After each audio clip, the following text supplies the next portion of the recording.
this is probably true for most schools, but with Georgia, obviously we get a lot of media opportunities to speak with the players throughout the season.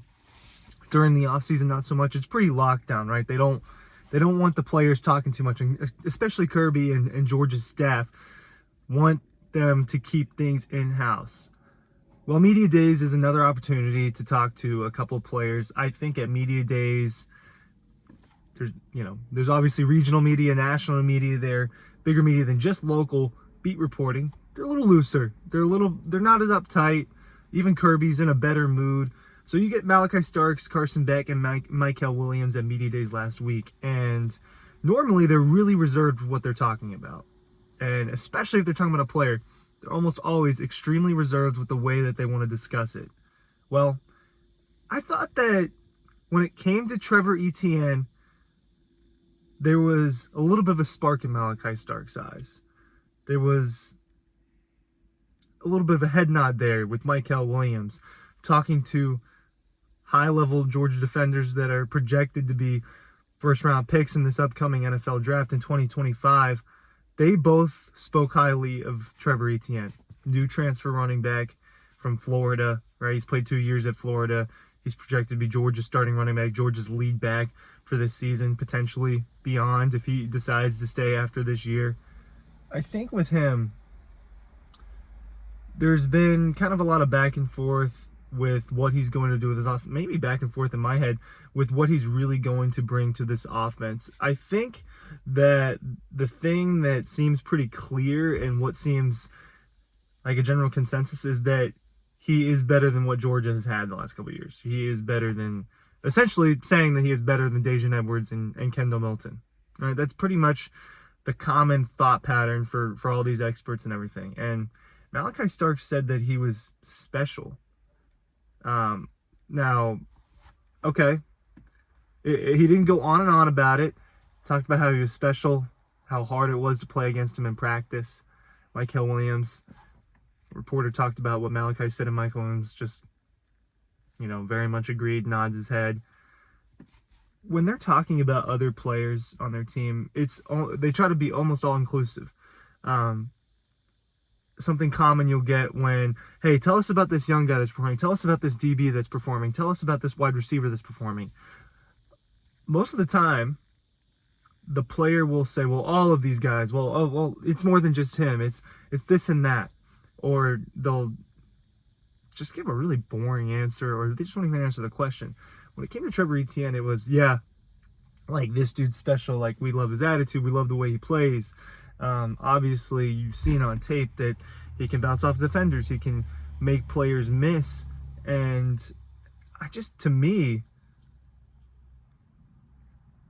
it felt like they weren't just BSing. It felt like, hey, Trevor Etienne's really good, and if you doubt him, then I don't know, you're gonna be wrong. That's the way it felt, at least.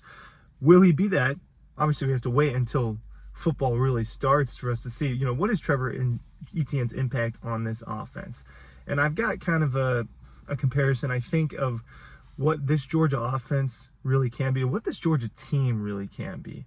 Because when you think about each year is independent of another year. Like that from Kirby Smart, it's not just coach speak, it's real. Every year is different and all the variables are different. Well, I think a lot of people and just kind of the way that Georgia's discussed, it's kind of compared against that 2021 team, how special that defense was, obviously, in particular.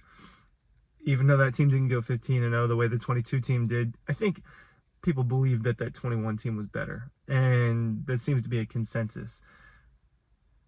To me, this 24 team, it has characteristics of the 2021 team, and mainly to me that's NFL talent and what the output I think will be, and actually is on the offensive side of the ball this time. But I think in terms of the way it can produce, the way that the offense is going to run, how good the defense is actually going to be, it's kind of like the 2022 team. And Trevor Etienne is a very big key in that thing, a key in that machine. You look at Georgia's statistics from 2022. They were passing. This is one of the years they came together where Georgia, this was, in terms of offensive output, This was the year that Georgia really figured out how to throw and pass at a really high level. 2019, when DeAndre Swift, who is the comparison, Kirby said himself, is the comparison for what Trevor Etienne can maybe be in this offense and just is as a football player. Well, DeAndre Swift was a 1,000-yard back in 18 and 19, and a 1,200-yard back in 2019 when he was the lead back.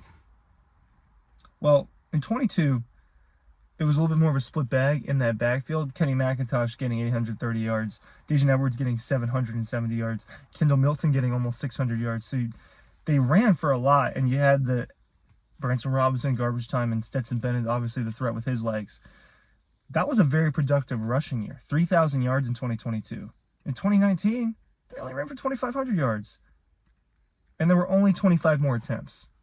So Georgia ran the ball much more effectively in 2022 when they didn't have that running back. Well, the passing game has improved. The offensive line has improved. And now what you're getting a player that is discussed as being the quality of a football player of a DeAndre Swift and those higher level running backs that Georgia's had. And you're plopping him into the more modern version of Georgia in the 2020s versus the end of the 2010s with a enhanced offensive line. Do they have that this year?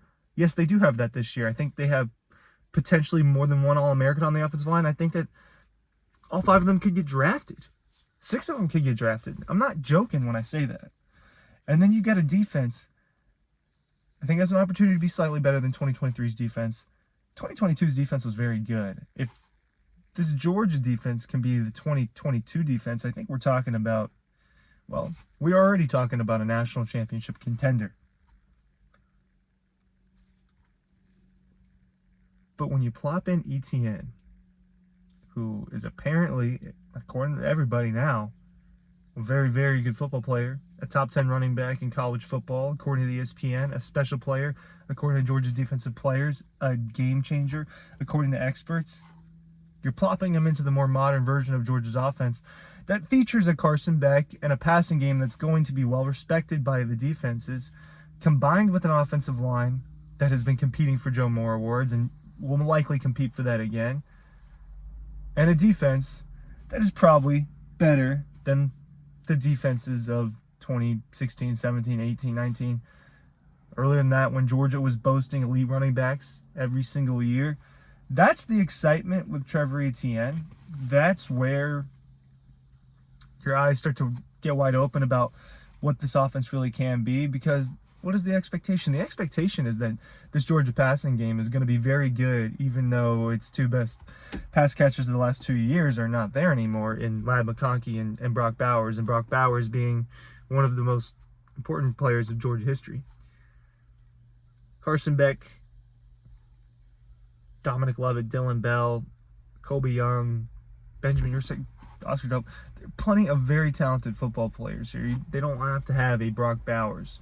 As long as at least a couple of them kind of step forward as players that are more dominant, more impactful, they're going to be just fine. And maybe even that doesn't have to happen. Now, behind Trevor, Roderick Robinson, Branson Robinson, Cash Jones, the freshmen, right? There's 3 of them. You can't know which ones are actually going to be contributors until the season goes.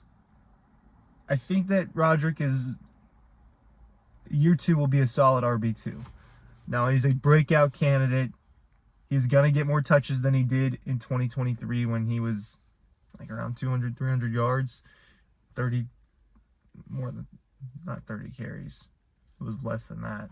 I believe he had about 20-something carries. I'd have to double-check that. But it's going to improve this year in terms of numbers. And he's a very different running back, and he's going to bring power and brute, and you're going to get a little bit of that with Branson Robinson too when he's healthy. I think that by the middle of the season, he will probably look closer to what he was.